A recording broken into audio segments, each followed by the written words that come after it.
What's going on, everybody? It's your boy Ryan. And I'm Brittany. I'm Ryan. And this is another episode of Sober Talk presented by Hunter House. Today it's going to be a good episode, man. How y'all doing this week? I'm pretty good. Pretty good? Yeah, I can't complain. We did some shelter work this week. We worked the shelter on Thursday and Saturday. We did a warming shelter. They housed the homeless from December to March. So we had the opportunity to get them food and, just fellowship with them. It was really nice. I always like giving back. How are you? I spent way too much money eating out this past week. I know we always talk about food, but I was thinking, I'm like, man, I ate here, and I'm like, did I cook anything? Accountability, though, it's good. I had to dial it back. I'm like, man, yeah, that was a lot. So I ate good this week. I'll say that. It was a good week. Good. Yeah. Good. That's good, man. That's good. How are you? I'm straight, man. Regular week, another day in life with Ryan, P. And that was it. I ain't really tried no new restaurants, which that's a good icebreaker for the chat, man. If y'all had any new restaurants this week, go ahead below. Just let us know what you thought about it, all right? But other than that, I just had a real chill week. What did I try? Okay, so we had the Smack and Soul and Pasta Please, which are both two restaurants. Shout out to y'all. Donate food for the shelter. And I've tried Pasta Please before. It's always really good. It's like a food truck. But I tried the Smack and Soul, and it was really good. It was like, it's on 12 Mile in Southfield, and it's a soul food restaurant. And it was good. They gave baked chicken, mashed potatoes, string beans, and cream corn. And I put me a plate to the side. And I loved it. I would definitely recommend y'all to go. I'm about to try that up the street from where I work. Oh, yeah. They got an Instagram? They do. It's the Smack and Soul Detroit. Yes. Shout out to them. We're gonna try to put that in the comments and stuff. And Yeah. try it out, check them out. See what happens. Yeah. What'd you try?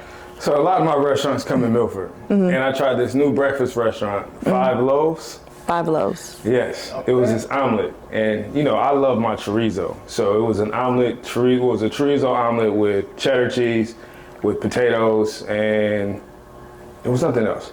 I was just thinking if there was anything else on the side.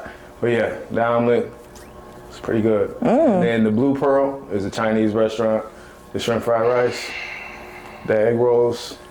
Blue Pearl got some good. They got some telling good you. sesame chicken. I'm a foodie. Blue I love to Pearl. eat. Blue Pearl. How you know about Blue Pearl? I stayed out in Memphis for a little bit. Oh, okay. So the Blue Pearl is probably like the only Chinese restaurant around, and it's good. Yeah. It's good. You'll be surprised when you walk in. You're like, is this a Chinese restaurant? Yeah, you know exactly what I'm talking about. First, I went online, Yeah, and I'm like, yeah. yeah. Nice. It's pretty good though. Yeah. Milford got a lot of swing and misses, but when it hit, it hit. Okay. Shout out to Milford. So you still out in that area? Yeah, I live out in like Novi area, but I go to Milford every day pretty much. Who your barber out there? Oh no, my barber's in Southfield. Oh, okay. Yeah, she braids my hair and she cuts it. Okay. Yeah, she does phenomenal work. Shout out Braids by Ashley. I was about to say, you gonna gatekeep the barber? Oh no, absolutely Okay. not. He caught me off guard. I was like, I gotta give her a shout out now. Yeah, she's nice with the clippers. And yeah, she always hooks me up with the best styles. Okay. Cool. Yeah, put a couple people our way. Cool. Keep doing it. Nice. That's what's up. Loyal customers, man. Been to see him for about 3-4 years now. That's once you get a barber, you don't cheat. That's for sure. Black men don't cheat on their barbers. It's about the only thing. I'm just playing. I'm just joking. Just kidding. Black men don't cheat at all. All right, let's get into it. Let's get into the segment. Ryan, would you like to introduce it? So with this particular segment, it may be a bit touchy for some. So we just want to give y'all a heads up. We're going to be having a dive into suicides. Before recovery, during recovery, after recovery, even outside. With this particular subject, none of us are medical expertise or therapists. And this is just a way to bring awareness to the conversation. It's all opinion based. And it's a frame of mind. You know, you may hear some of our stories if we've been, you may not. All depends on comfortability of us as well as y'all. Like I said, we do the live chat. If we get a lot of people saying anything that could be triggering, we will do what we need to do to either take it down, to redo something, or to make our viewers comfortable. So definitely chime in, let us know what you think. We don't want to offend anybody, but this is a touchy subject. So with that being said, I'm gonna let Brittany go ahead and get this discussion underway. Okay, so since we are on the subject of suicide, I believe that mental health does go a lot hand in hand with suicide. So let's talk about mental health and early recovery. How was your mental health in early recovery? And not how you pretended it to be, but truly, how was it? I was broken, not even gonna lie. I mean, I was in rehab for the first time, and it was all new to me because I've never been to rehab before, never really been in that type of setting. And it was just a culture shock because a lot of people there, fresh out of jail, you know, there's a lot of different things going on, and I wanted to be there. It wasn't like I needed to be there by the courts or anything like that. It was just more my family. We all were in agreement. You need to get help. You need to figure this out. So I was at the lowest of my lows. I was broken, lost, tired, scared, and just in a new spot, new place. And I really was, that's why I leaned on God. So my mental health was not in the greatest moment, but it was that me surrendering. Me giving up, me just saying, I don't have the answers anymore. Yeah. I'm done fighting with myself. I'm done acting as if I can do this. I can just stop cold turkey because I can't. And yeah, it was just that moment where I just was lost and I didn't have any more answers. And my mental health was at its lowest, where I just thought to myself, that was that moment in time where I was having a conversation with my dad, and I was just, I don't know if I want to be here anymore. And that was the moment where I was like, it's time to go. So.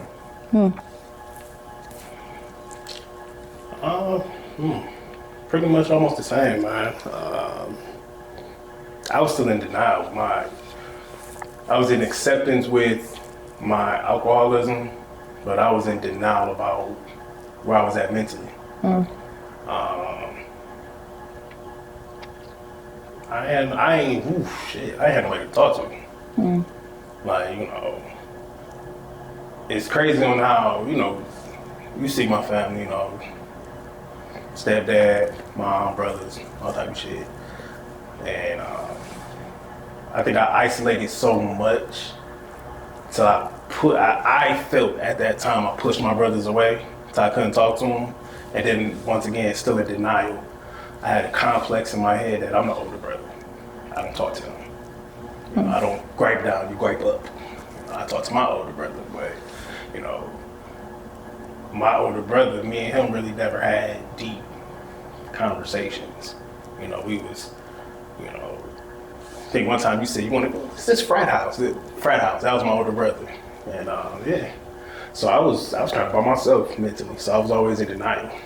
Like Mr. Chuck and Jive charismatic until I was still doing that even in early recovery. My mental state was like, you good. I was tricking myself. Like, I was my own pimp. That's the best way to put it. Well, yeah. Starting off in early recovery for me, I was completely broken. And I've shared this before on here, that I remember first coming to recovery, and I remember when I finally broke down and said I needed help, because for so long I wanted to just be okay. I wanted to look okay. Being in the field that I'm in is such a vanity field. Everything's very much like presence based, and it was hard for me to take that mask off sometimes. Like, it was really hard for me to be like, I'm not okay. Like, I had to always be okay. At least I thought I did. And I remember I just was operating from like so much pride and so much ego that I couldn't even take the mask off. So eventually I remember being in my shower and I broke down. I was like, I'm not okay. I need help. I truly need help. And I remember God led me to an NA program. And I remember when I first came to that program, they were like, you just and they say this to me now, seeing me there, like you were so broken when you came in, and to see, so much light come back to you is really good to see. But I didn't know how to really talk about how I felt because I grew up in a household we didn't talk about emotions a lot. Like I had everything I needed. I had a roof over my head. I had clothes on my back. I was provided education, but there was that emotional aspect that was missing that we don't talk about in our households. And even still, it's something that I try to work on with my family now that I'm becoming more open about expressing my emotions. But not being able to not knowing how to do that. So I didn't know how to do that. I didn't know how to feel. I truly didn't know how to feel. Only thing I knew how to feel was anger, what I thought was love, and what I thought was happiness. Those were like the only things I really knew how to feel. I didn't know how to feel anything else outside of that. So I wasn't okay. I wasn't to a point at coming into recovery. I wasn't to a point of suicide, but I was spiritually dead. Like, I think you can be spiritually dead, like just on the inside, just you have nothing to give anybody. And I was at that point for sure. Yeah, for sure. That's the scary part because when you, like you said, you emotionally dead, and that's a scary place to be because you don't know how to move, you don't know how to think, and that's where you hear this a lot, that animalistic way of life began. Yeah. Like you just like, fuck it.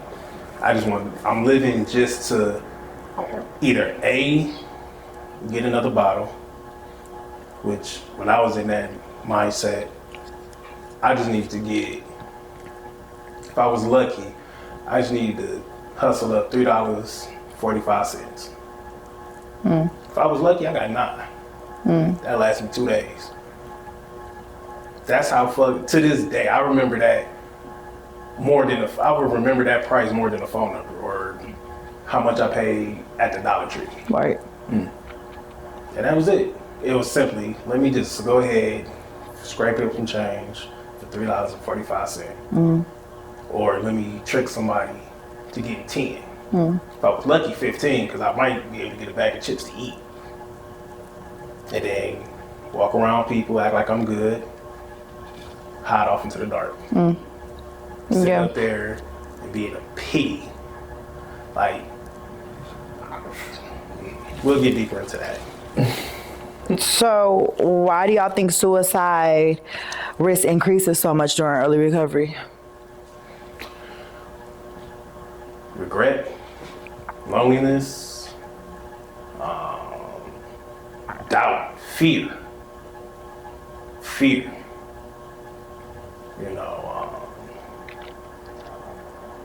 What's gonna be next? Can be next? Is there a next? Yeah. I don't want to hijack.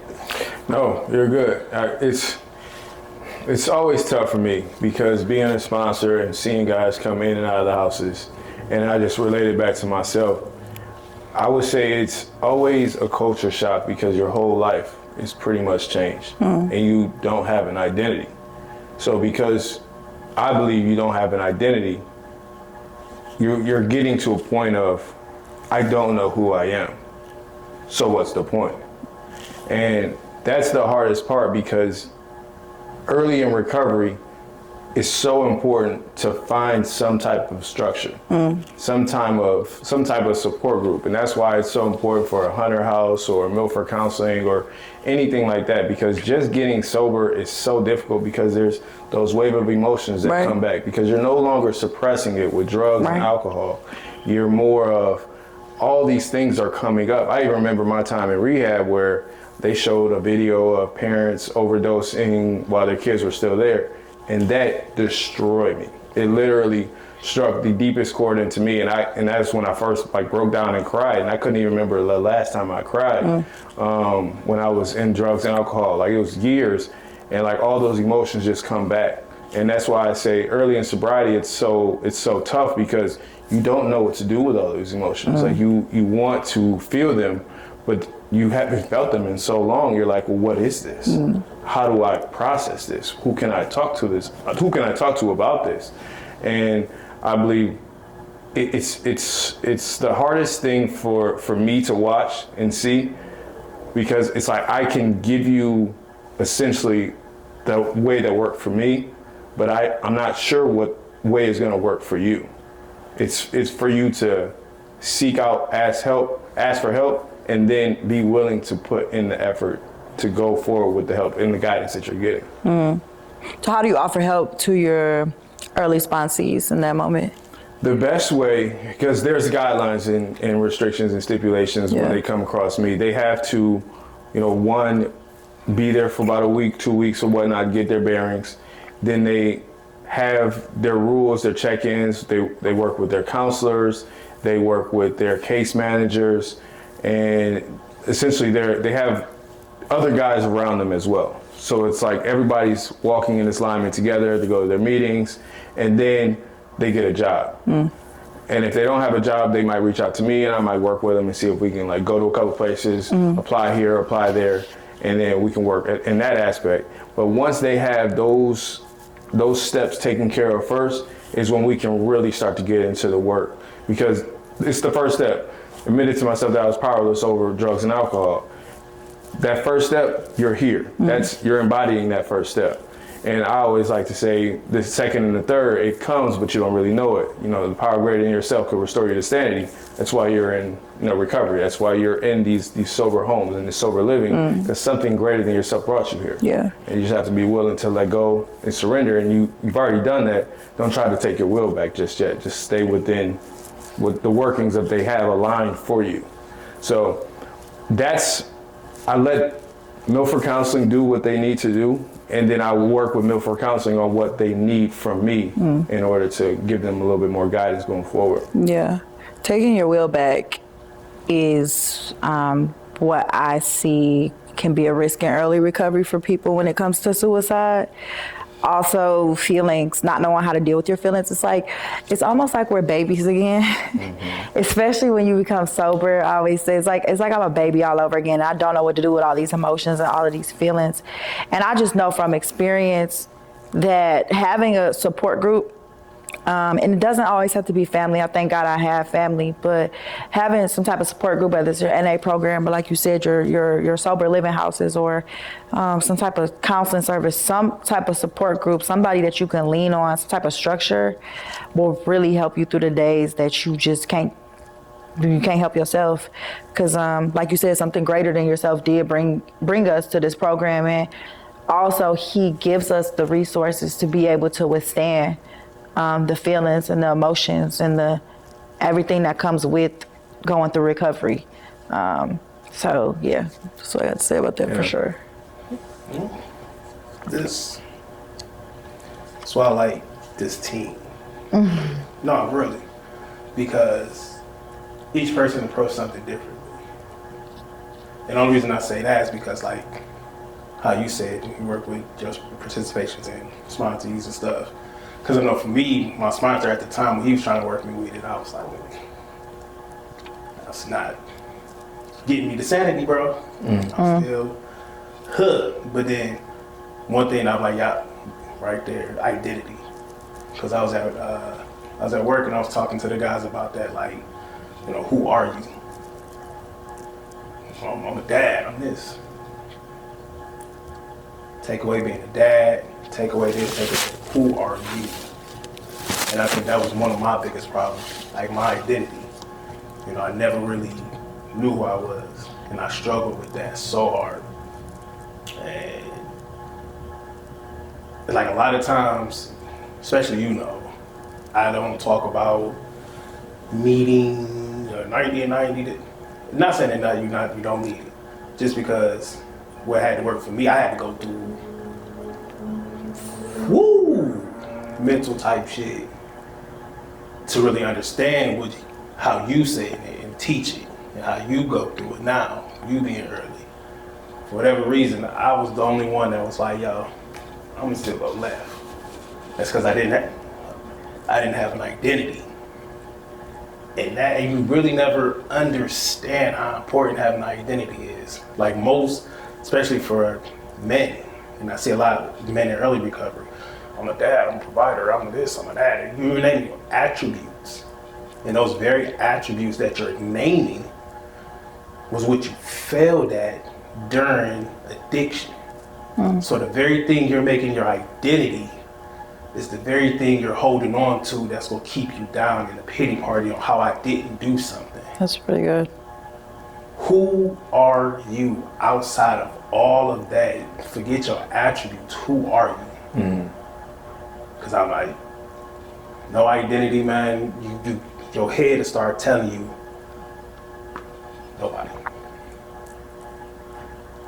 So identity is very important. That's what you hit on that. I was like, key. So that goes into my next question. Is it the drugs, the shame, the guilt, or the identity collapse underneath that is the driving factor? Well, once you realize, in my opinion, once you realize that drugs are a symptom, drugs is something that make it easy. Yeah. Drugs and alcohol is what make it easy to do. That's what give you that courage or that kick. You know, I'm drunk, I'm high, let me do it. I don't care. Yeah. But it's the identity, it's the shame and guilt. Definitely. The feeling of there's no redemption. I'm set in stone, and my point in my life is no redemption. This is who I am. It's all of it. All of it. The guilt, the shame, you don't want to face the mirror. Yeah. You don't want to look at the wreckage of your past. You know everything that you've done, but do you want to take accountability for it? No. You're more of in that hopeless state of, fuck it. And that's the scariest part to be, because I was there. I was at that moment where it was like, what's the point? But then it was more of like me coming back to, you have more to live for. Like, you have something great that you need to, of course, go through the fire, and you need to understand why you've done this, and you can turn it back around. I'm giving you the reset button. God was like, I'm giving you the reset button. Just start over. Don't worry about what's going on with your friends group or what's going on in social media. What's happening over here. Just worry about coming back to you. And that was my main thing when I was going to recovery. It was, I've tried all the different reasons, and just a quick story is just I was working 2 jobs at the time where my rock bottom was like right around the corner. Lost both my jobs, totaled my car, was out of town when I totaled my car. I had to take a train back home, and I got a new car, and I was still drinking and driving. And my dad snatched me up. He was like, what are you doing? Like, do you want to die? You want to go to jail? You want to kill somebody? No, I don't. And that's when it was, you got to make a change. And once that change was made, it was, all right, I'm all for it. Everything, I don't have anything else. I don't have a job. I mean, I had a car, I had some money in my bank account, but that was it. My pride, my ego literally brought me down to this road. This road where everything that I tried failed, closed door. And it's like, it couldn't get worse if you keep going down that dark path. And luckily, I had somebody there to pull me away from that dark path. I didn't fight it. I had to surrender. And once I surrendered, I took it just like I took anything else. And that's just like the type of personality that I have. It's like, once I commit to something, I'm all for it. As difficult as it is, as hard as it is, as much as I'm so stubborn, I know this is gonna be better for me. So I just committed to going to rehab and then going to a 3-quarter house out there in Milford, and then just building it back brick by brick. Yeah, God was really good with sending people to me to tell me I had such a greater purpose when I was in my broken stage. And I think really listening to those people and not just pushing it out, because it's easy to be like, man, you don't know what you're talking about, but he really will send messengers to you to tell you, like, there's something so much greater. Like, go through this for a little while. Like, go through that pain for a little while. You're gonna have to, like, go through that, feel those emotions, feel the guilt, feel the shame, but I had to learn to give my guilt and my shame to God, because once I started to learn who God was, I learned that he doesn't make us feel shame. He doesn't want us to feel shame. He doesn't want us to feel guilt. So if God is not making us feel shame and guilt, then it's like it's an adversary out there that wants us to feel that, and he doesn't want us to feel that. And when I started to learn like his character, I'm like, oh no, like I can give that to him. I can give that feeling to him.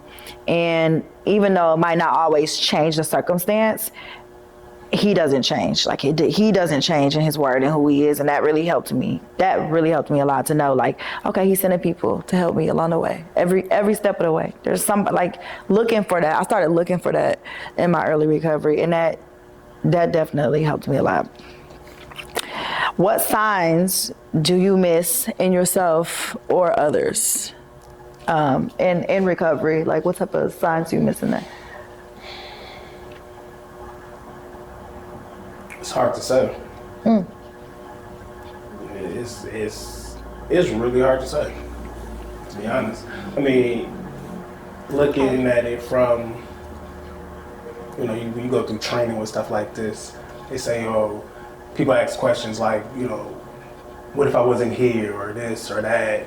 And then, I don't know. I mean, people who I knew who committed suicide, or even myself, it wasn't no signs. It was just waiting on the right day. The right amount of alcohol. The signs I probably missed was suppression. Just didn't want to feel any type of, what I was talking about before, closed door. It's not my fault, it's their fault. Just, I kept pointing the finger, and I would always make an excuse of why it wasn't my fault. And that was just a clear sign, a clear red flag that I couldn't take accountability on anything that happened to me. Whether, you know how it is when you're drinking and drugging. You make any type of excuse, either you're celebrating or you're depressed or in despair or just bored, to grab that drink or that drug. I wouldn't take any accountability. I wouldn't be responsible for myself. I always wanted somebody else to figure out my problems. And that was a clear sign that I miss. And I look for anybody that's going, through the darkest of the days. How are they when it comes to adversity? Because a lot of times when you face adversity, your main thing is always to isolate. Isolate. And isolating is the scariest thing when you don't have your identity figured out. And there's such a difference between isolation and being alone. Because being alone is safer when you have your identity and you're just wanting peace. But isolating is literally, everybody hates me, I hate me, and I don't like anything. I don't see any enjoyment in anything. And that's what always scares me, is isolation. And I love the recovery houses because it's so difficult to isolate. You can't isolate for too long because there's this person here, there's that person there, and I've even seen it as well in recovery houses. Like, somebody will overdose in their sleep, and that's the scariest thing too, is because sometimes you can't catch it, but there are just the telltale signs of, this person didn't speak, this person didn't talk, this person didn't go to work, they've been sleeping all day, we haven't seen them. They're not communicating, they're not talking, they're not doing anything. And those are always where I've had to go to guys' apartments and bang on their door, because I know they're in there relapsing. I know they're in there using. And that's the heartbreaking thing for me, is because I know what's happened. I can feel it when they just give up. Like, they have some clean time, and for whatever reason, they're just like, I don't want to do it. I've had multiple guys do that. And it's always it's the toughest thing, man. And I want everybody to do well. And it's always a blessing when there are the success stories, but there's always the heartbreaking ones that I can't always get to. Right. I had a friend that I didn't even know was using, that just recently overdosed. I spoke on it last week. And I don't know, it's heartbreaking when you don't know, and when you haven't, it's like, did I even look for the signs? Did anybody look for the signs in that moment? So yeah, that makes me think about that a lot. Just overdose in general. And since we're talking about overdose, how does relapse after clean time increase overdose risk? I mean, something that just, once your body get a taste, you think you're going back to what you normally do. You know, step on wood because I'm standing up. But We don't stop on wood, but we covered by the blood. well, let me say knock on wood. No. I'm just playing. Do what you do. Do what you do. Quick. I was like, sorry, G.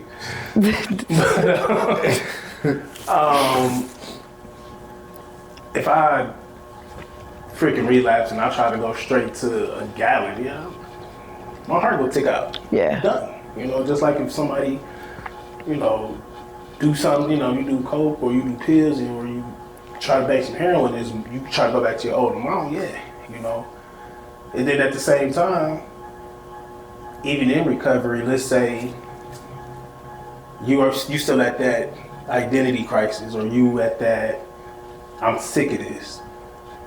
You know, some people probably say they go out with a bang, and this is what I know. You know, something like that, that could be signs of, if they talk about relapse, you know, if they talk about this, if they talking about war stories.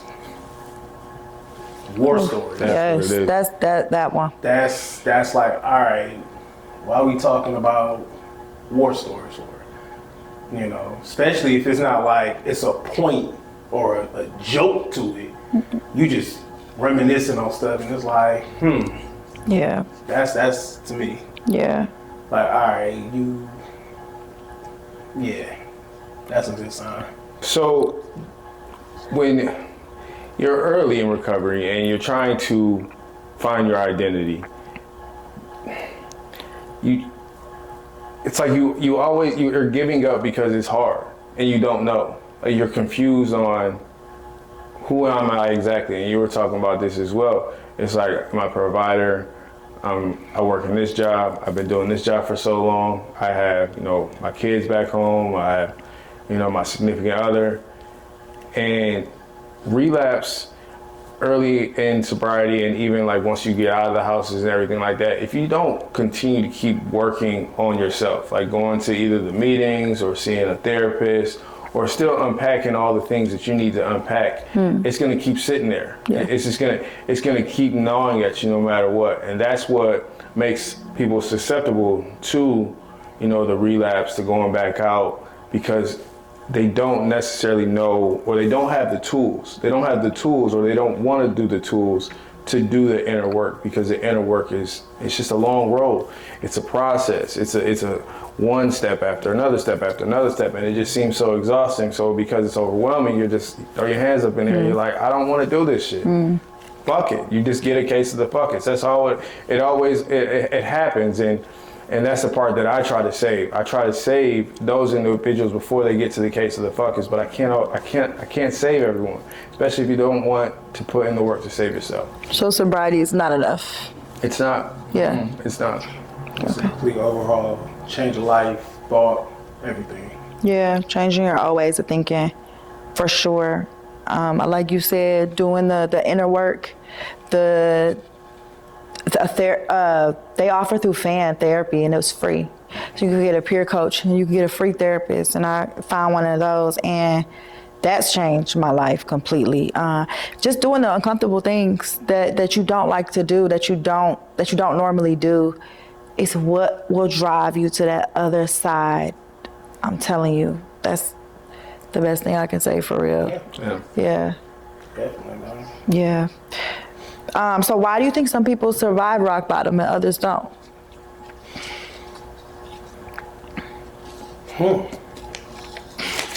That is a good question. It's a hard question too. Can I go? Go. Absolutely. I believe that a higher power and having something that you believe in that is greater than you is one of the main reasons that some people survive rock bottoms and others don't. I believe when you have something greater than you, like God or whoever you believe in, to look towards, and you know that it's not just you alone that's in it, those are the people that make it out. The faith, yes, absolutely. And I've seen it from experience. I've seen people go back out and use that didn't have a higher power. And I think that's why it's step 2. So that's my answer. Yeah, I mean, rock bottom is an opportunity. And it's an opportunity for you to, of course, start over, hit the reset button, and build your life back. And I believe the people who succeed are the ones who aren't afraid and they just throw their pride and their ego out. And they're like, everything that I did didn't work.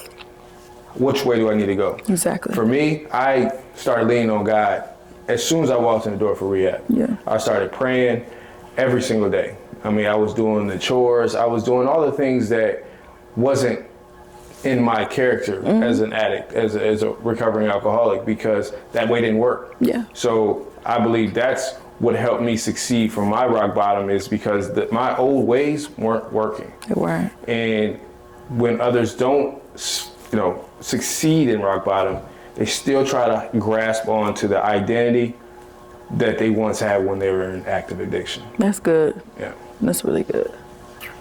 Both of your answers spot on, like for real. Yeah. The whole change, the rock bottom. I don't have nothing to say because I kept going against the grain. I don't know. I found trap doors. Yeah. Okay. Get that. There is one. Trap doors. It's like, boom, boom.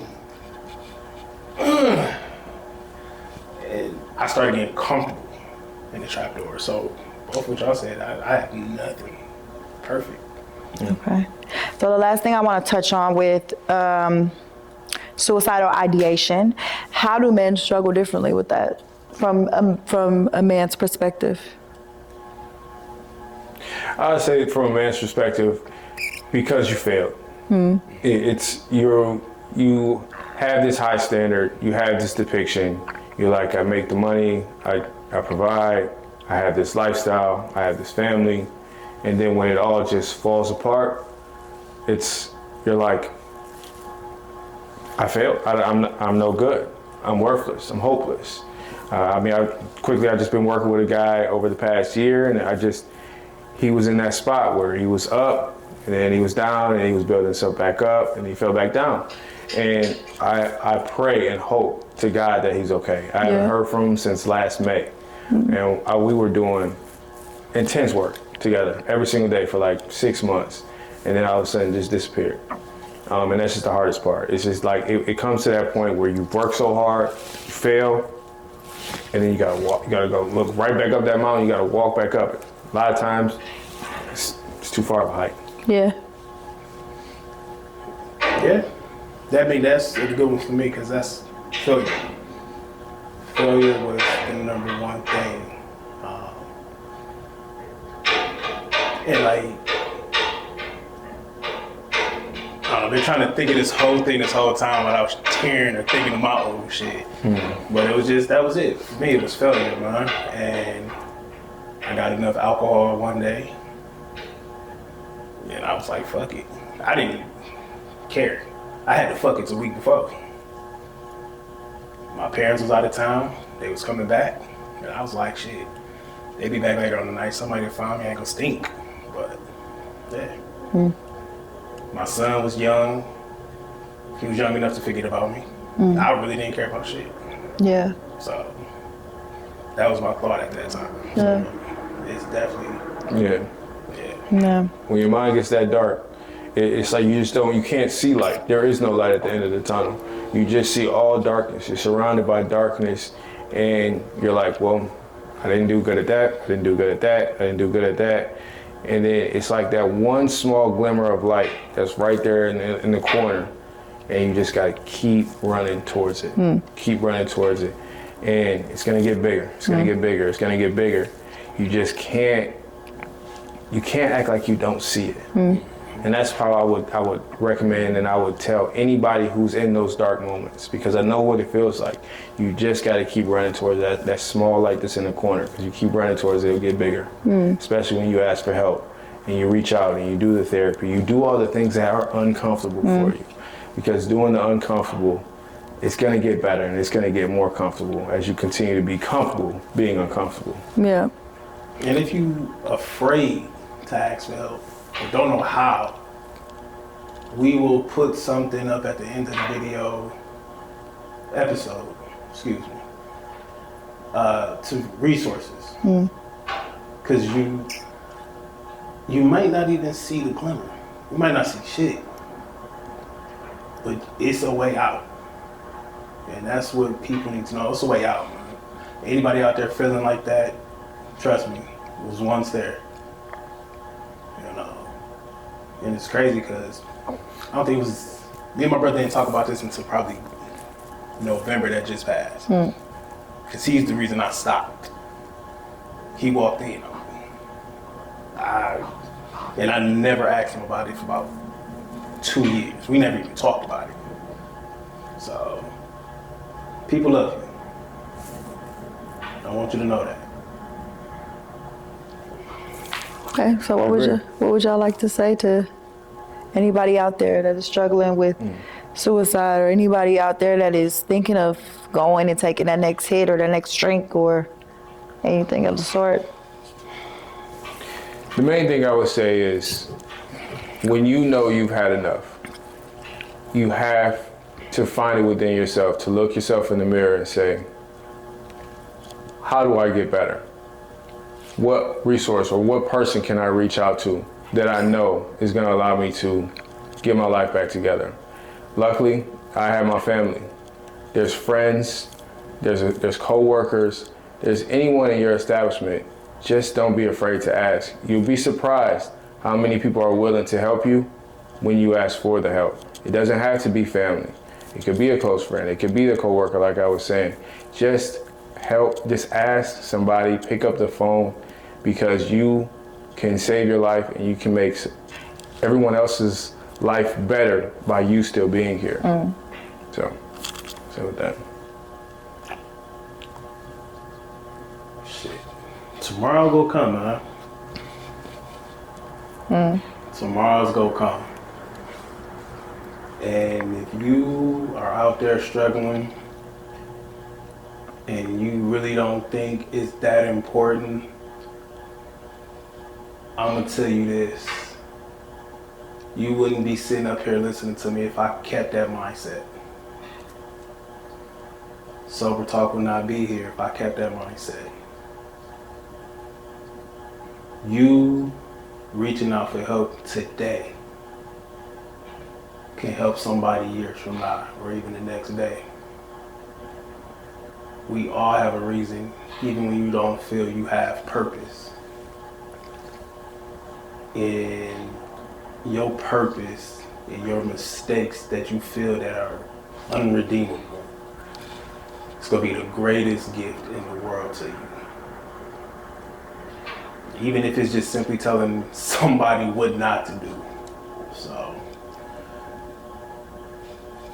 maybe one day we'll talk. We'll see. I hope. Not know. Yeah, I would definitely say you have so much of a bigger purpose than you probably can think that you have right Absolutely. now, but you do. And if you are still here, that means you still have a purpose that needs to be carried out. You were created and you were here and placed here specifically at this time for a specific reason. You were formed in your mother's womb, like specifically, right? Like your life was written out day by day by somebody so much greater, by a being that's so much greater than you, that loves you so much and that gave you such a greater purpose. And most of the time what you're going through is usually on the other side what you're meant to minister to somebody else through.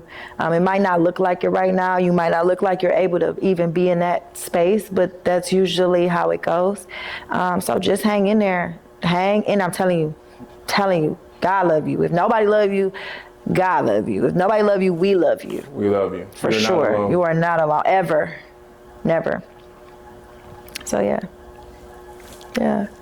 With that being said, That being said, we want to thank y'all for tuning in for another episode of Sober Talk. Again, resources will be right after this. Utilize them. Take advantage. If you have a loved one that you think can be contemplating suicide, reach out to those resources. Yes. There's also help for you as well. We'll put that information there. Or email us at sobertalk3@gmail.com or at sobertalk__ on Instagram. And if you need us to directly send you links to those resources, we'll definitely do that as well. Thank y'all for tuning in, all right? Bye, guys. Peace.